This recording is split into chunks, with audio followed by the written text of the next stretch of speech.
Okay, welcome to Knowing You, Being You, a series of conversations with changemakers who know that making change, however big or however small, starts with you. And I am really excited to welcome Theresa Fowler, aka The Thought Shifter, who is an author, a mentor, an energy worker. I hope I don't forget any of these, an international speaker, and intuitive self-love and joy goddess. And she has just published her second book, Breakdowns to Breakthroughs, the 7 secrets that you need to know to love yourself. And she's here today to talk to us about self-love and what that means. But first, Theresa, welcome. Thank you very much, Polly. I would love for you to just tell us a little bit about how you got to where you are now. Well, it's been a 10-year-ish long journey. I previous to those 10 years that I've been working here with myself and the self-love, I basically was a depressed, obese, existing individual. And I'd say I was existing. I wasn't living. I was existing. I didn't realize that I wasn't living until I started living. And yeah, in existence, coping with a bottle of wine a night. That was just to cope with. Coping with bad food, coping with recreational substance abuse. I mean, all sorts. I just was not in a very good place. I'd been depressed for years. And yeah, I had a big slap in the face from the universe when my father died. He died from pancreatic cancer after having diabetes for years. I'd just been diagnosed diabetic. And literally standing at his graveside, I heard the words, "get healthy." I didn't know where they came from. I just heard them. And I realize now it was my higher self talking to me, or my angels, or somebody saying, "get healthy." I didn't know what it meant. I had no idea what to do about it, but I knew in that moment that if I didn't listen, that I was going to be following him. So I had to change things. Big moment. Huge moment. So, and where did your journey take you from? I mean, how did you start from that? Because as you said, you didn't know. Yeah, I had no idea what to do. I mean, as the universe, I started seeing signs. I started seeing signs, and at the time, again, I didn't know that that's what it was. But literally around the corner from where I lived, a new gym opened up, and I found myself walking in one day, going, "I don't know what to do," and like having a bunch of lovely people help me, and I stayed at that gym for 6 years. They were amazing. I ran into a homeopath, literally bumped into a homeopath at an event, who gave me her card and said, "I can help you." And I was kind of like, huh? And she got me eating properly and detoxing. And I met at another random party, I met a reflexologist who said, "Have you ever thought about a career in reflexology?" And I went, "Oh my God, how disgusting. Feet." I hated feet. I hated my own feet. I was like, ew. And then, like, that next September, I found myself on a reflexology course, and I'm going, what am I doing? Yeah, so all these crazy things just started happening, and I like a challenge, so so yeah, these opportunities were just coming up, and I was seeing them, and I was just taking the challenge, and things have changed so much since then. So obviously you were sort of like following a little bit here and a little bit there and finding out more about yourself. All baby steps. Yeah, definitely. So what prompted you then to move more into sort of that mentoring and that the sharing of your knowledge in all the ways that you do? Yeah, well, that came about kind of by accident as well, because once I like had all this energy, I'd lost 7 stone in total. Yeah, I know. Over 2.5 years though, so it was quite a gradual thing. But because I'd done it after like the age of 43, I was like, yeah, I'm gonna teach women how to be like healthy in their 40s now. So I took a personal training course, and I was still doing little bits of reflexology. I also learned Reiki and EFT. So I was had clients here and there, kind of doing one-off things. But um, I was like, no, personal training. That's what I'm gonna do. Yeah, I'm gonna go out and do it. And I had all this energy, and I went crazy for about a year and a half doing personal training, running boot camps, teaching power plate classes. I was going mental, and then I burnt out again. Because even though I had this newfound energy that I'd never had before in my life, I wasn't like the 18 to 20-year-olds that were on my course. But I thought I could keep up with them, and like menopause had started setting in, and my body just went, no, bam. And I thought, oh, okay, I've got to work around this. I have to change this. So because I was doing a lot of mindset work as well, I kind of went, oh, I could like package the knowledge that I have. So I kind of went into weight loss coaching that way. Well, that came about because I got sick and ended up writing my first book, which was about my weight loss journey and the state of the food industry and all the, corruptness that goes on with doctors and pharmaceuticals and everything. And I went, oh, yeah, okay. So I've written this book, and people are going, oh my God, you have so much knowledge, teach me. And I'm going, okay, well, I'll do some weight loss coaching then. But then, because things like Weight Watchers and Slimming World are so prolific, they're so prolific, they don't actually teach people how to lose weight. They don't teach people anything except to buy their toxic products, which keep them coming back and paying the subscription and going back. So because that is so ingrained in people's minds, when I was saying, right, okay, I'm going to holistically teach you how to lose weight, and people going, huh? Although, I still get, once I made the decision not to teach weight loss anymore, of course, I still get clients who go, I want you to teach me how to lose weight. So I still do that occasionally. Um, but then as I grew more and more into the mindset side of things, I really got it, because I was always a little brainy anyway, but I really got into the fact that all that stuff, well, a lot of the stuff that I was taught isn't true. And it really did my head in. I was like, okay, well, how do I get the truth in my brain then? Because I feel the truth, but it doesn't stick because of all this other nonsense going on in here. So I really started working deep into the mindset, neuroplasticity, and yeah, learning about epigenetics. I'm quite I yeah. I was a journalist for years, so I like all that investigating and researching. And then I had another kind of big, well, I call it my dark night of the soul, when I realized a very, very, very good friend of mine died unexpectedly. And at the time, I also had to deal with my father's death, because when he died, I dealt with it with red wine and Valium, so as not to feel it. Mm. So I had to feel it this time. And yeah, during that dark night of the soul, what came through was that I didn't love myself. No, I had learned to like myself a lot after years of hating myself, but I still didn't love myself. So I literally Googled, how do you love yourself? Seriously, I Googled it because I had no idea. And Ho'oponopono came back into my life. Now, I'd tried it before. I had, yeah, I dabbled in it, but it didn't really do anything. But this time, I persisted and persisted. And then I started feeling self love, which is so different to thinking about it. Because a lot of people think about it. Self love is a concept, it's like this trendy thing. Oh, self love, self love. Most people don't feel it, like on a cellular level. Oh, it's a question I wanted to ask you actually, because self-love is a very distinctive phrase from, say, self-care.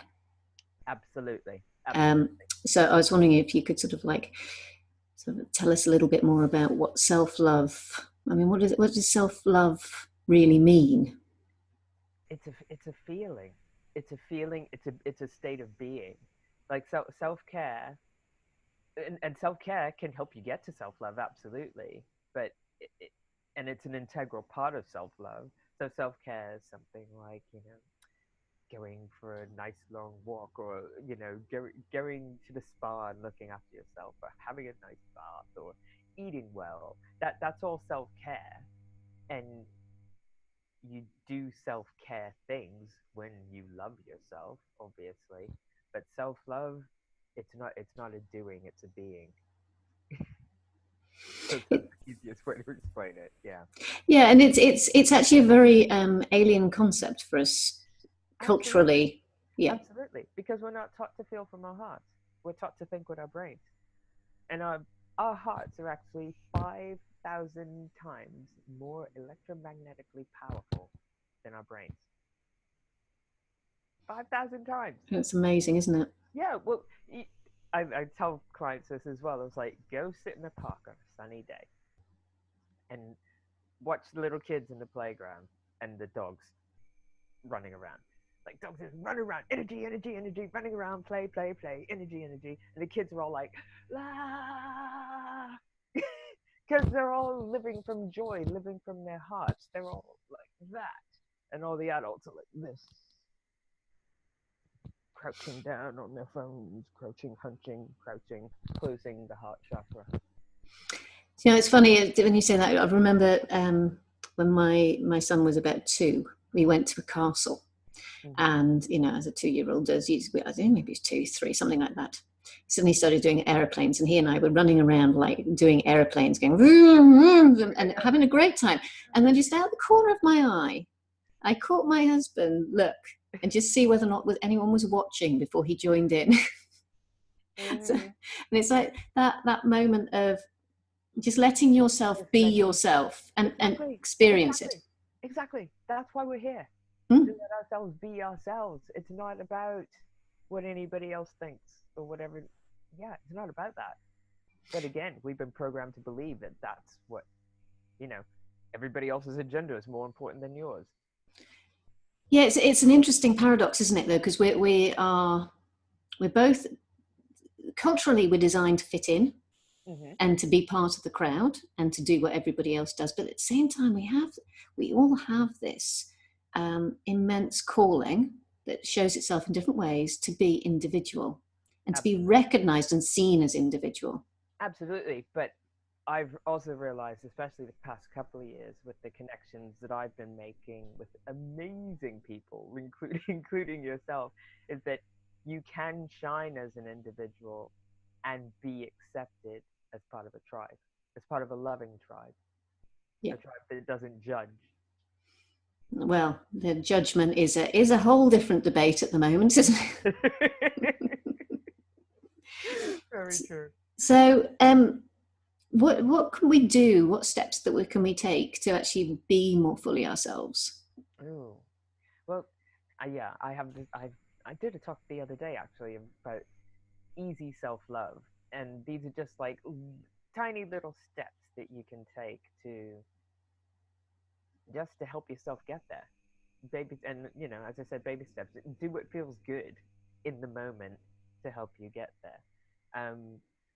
One of them is simply breathing. Seriously, simply breathing.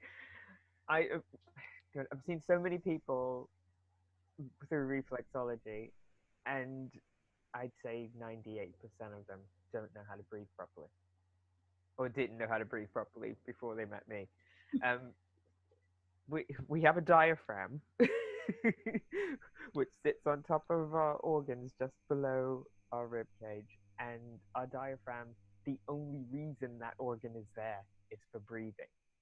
But most of us, because we're stressed and we're full of anxiety, with shorter breath, breathing from the top of our chest and into our lungs, and we're supposed to breathe into our diaphragm.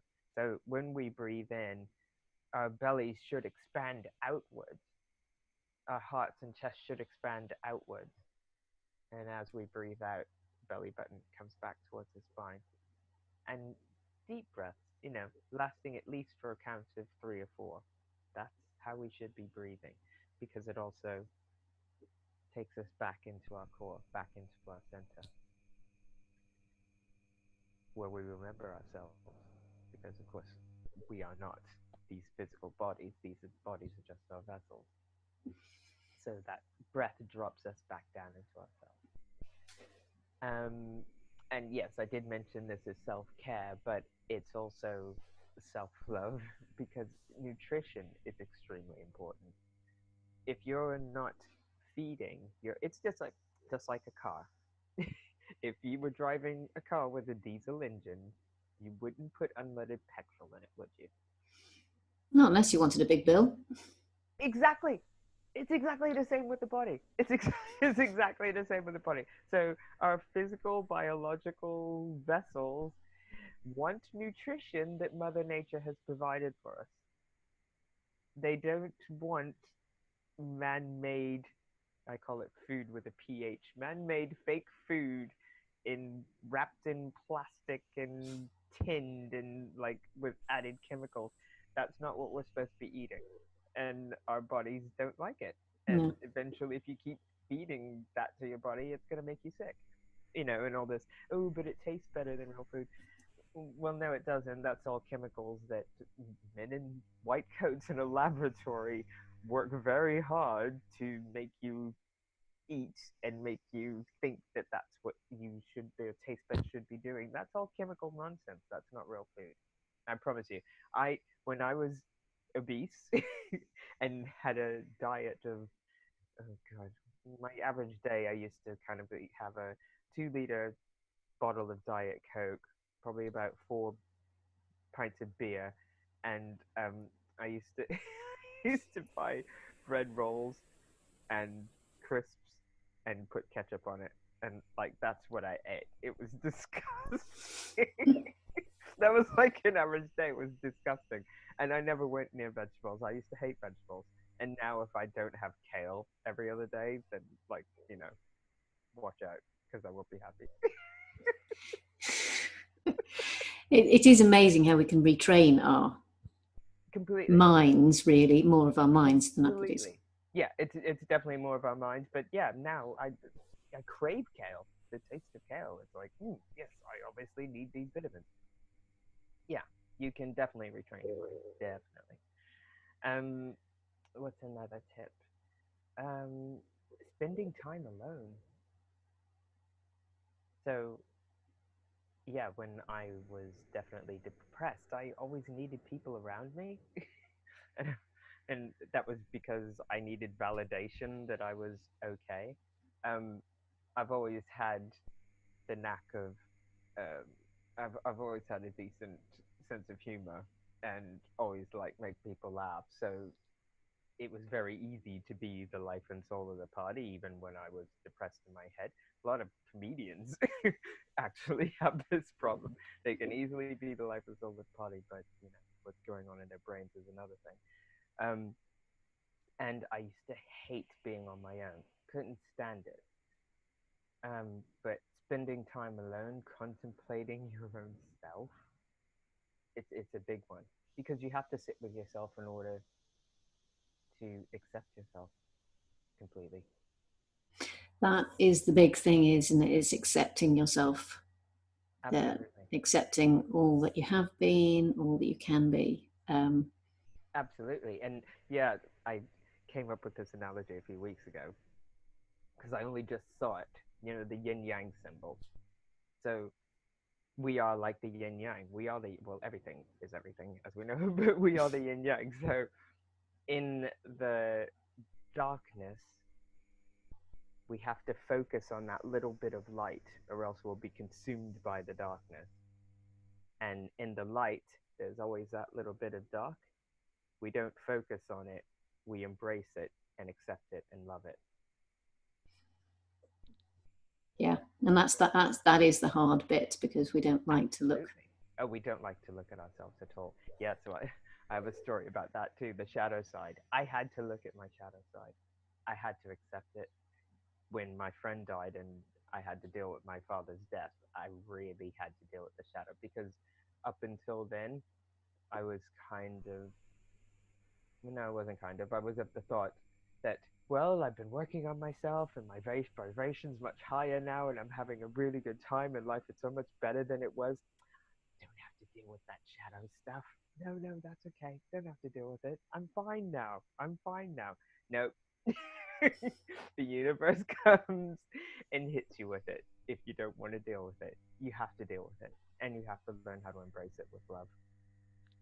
That was probably the biggest lesson of the whole self love thing. And when that happened, that was that allowance and that acceptance and that surrender that, yeah,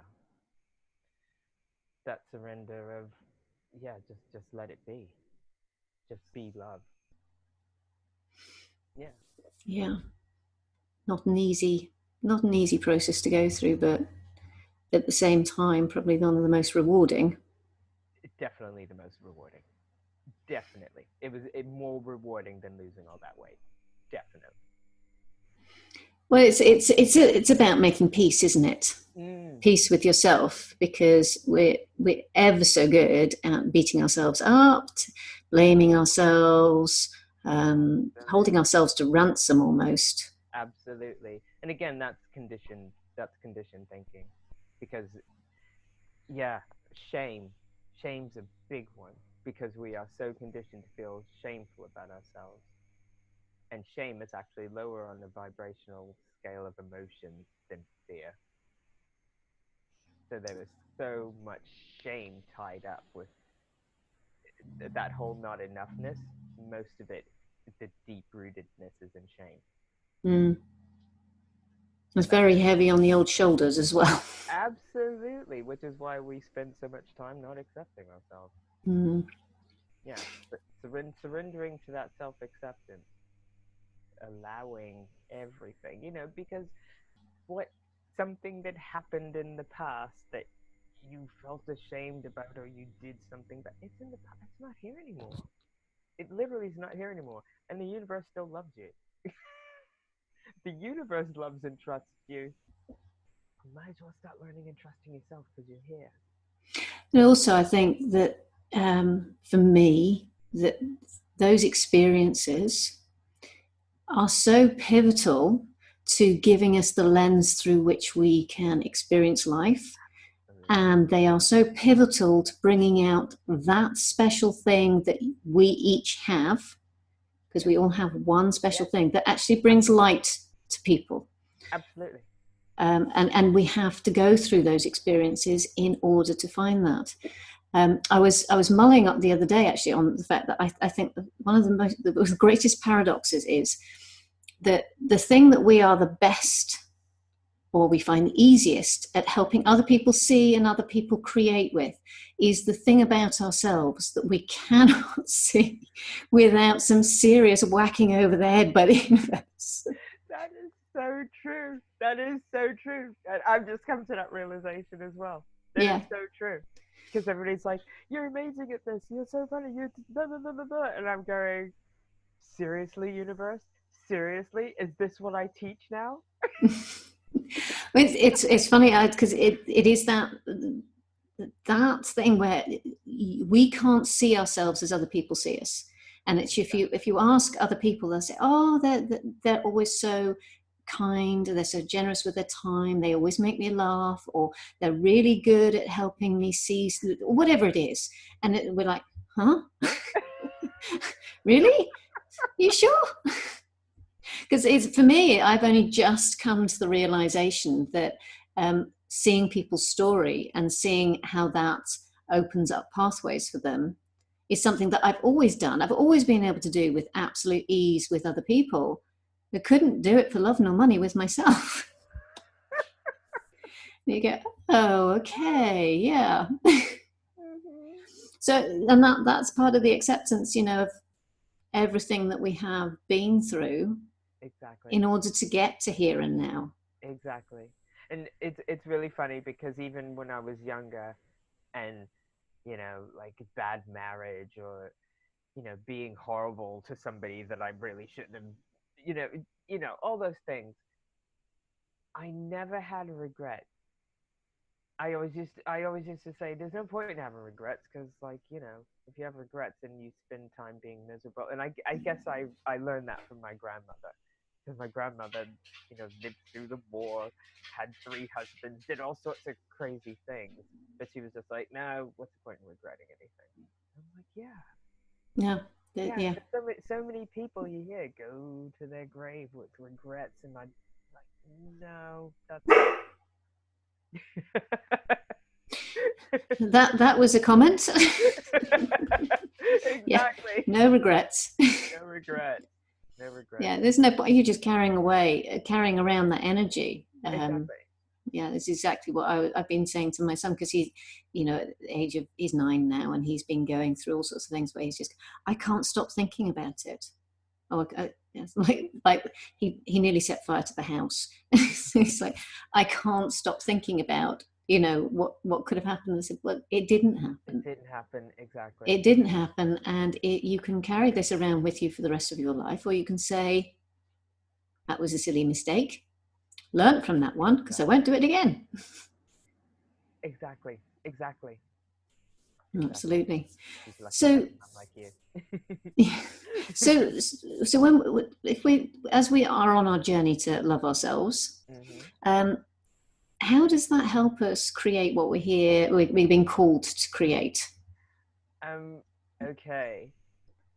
As soon as I started feeling that love, as my mentor says, I joked with my mentor once, and now she says it all the time. Shit literally falls from the sky. So you don't have to try to be you. You don't have to try anything. You are just you. You just accept you for who you are. And it's so much fun. Because it's like being a kid again. Like when you were a kid and you used to want to go play with the other kids in the street or play on your own, you just used to do it. You didn't think about, oh, oh, I can't wear this today because somebody, or oh, what if I said, you don't think, you just go out and play. And it literally is like that. That's what we're supposed to be doing. This is a virtual reality game. We're supposed to be going out and playing. Um, yeah, and it just makes it so much easier. I literally don't care what anybody else thinks anymore, which is so freeing.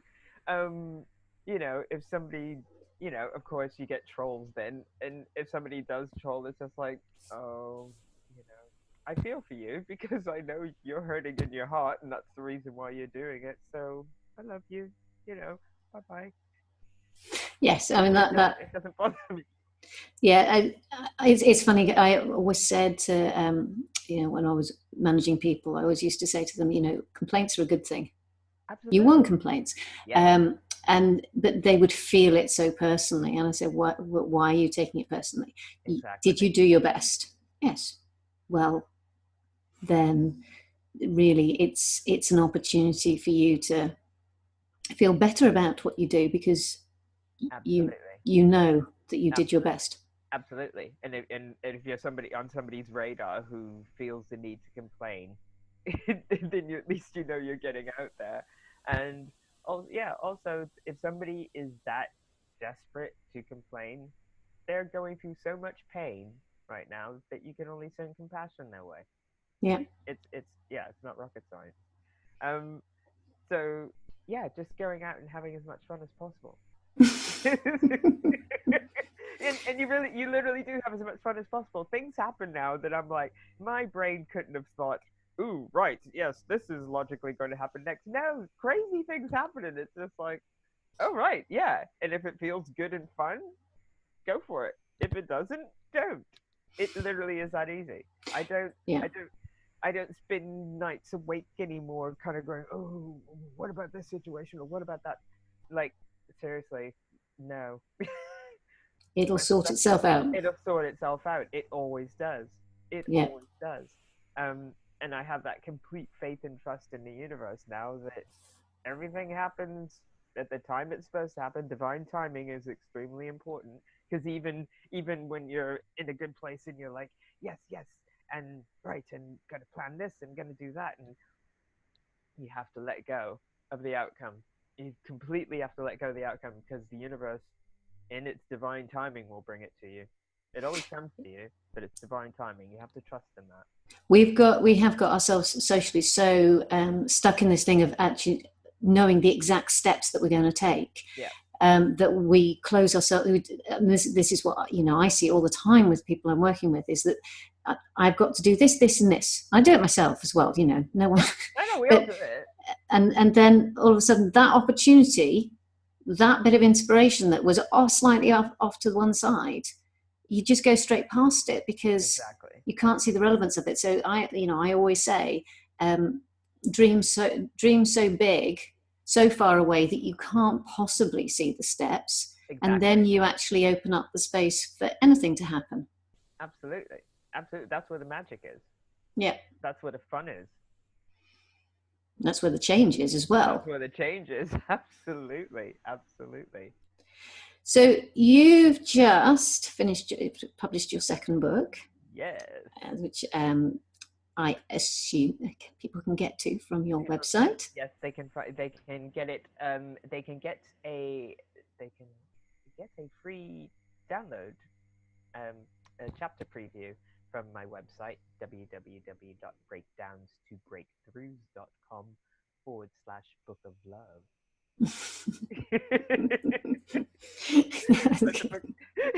The book itself is now available on Amazon. Hey! Breakdowns to Breakthroughs, the 7 secrets you need to know to love yourself. Excellent. And all other good online booksellers. All other good online booksellers. Excellent. So if people want to catch up with you, they can go to your website. You're on Facebook and Instagram as well. And absolutely. And The Thought Shifter. At The Thought Shifter. And you also have a blog as well. I do. I have a blog called cronefashionistas.com, where I blog about life experience, being fabulous over 40. Isn't everybody? Absolutely. Life doesn't begin. I used to say life doesn't begin until 40. I'm even saying life doesn't begin until 50 now. So I'm hoping I'll say life doesn't begin until 60. Well, there's an interesting thing, because actually there's a lot of research now, isn't there, into the fact that people are feeling more and more fulfilled much later in life, and now 60s, 70s. Well, funnily enough, because they always, you hear about overnight success. Most people aren't overnight successes. Most people aren't really famous until they're in their 50s and 60s. So, Yes, overnight success. If it was that easy, we'd all be doing it. And that whole process of getting to know yourself, getting to accept yourself, absolutely, is a journey. It doesn't happen. It doesn't happen until you're at least 40. Exactly. So that whole thing about like midlife crisis, I don't think it's not a crisis. It's a point where your soul wants to go, hello, I'm here. You've forgotten about me being all crazy in your 20s and 30s. I'm here, remember? You've forgotten about me. You had puberty and you forgot about me.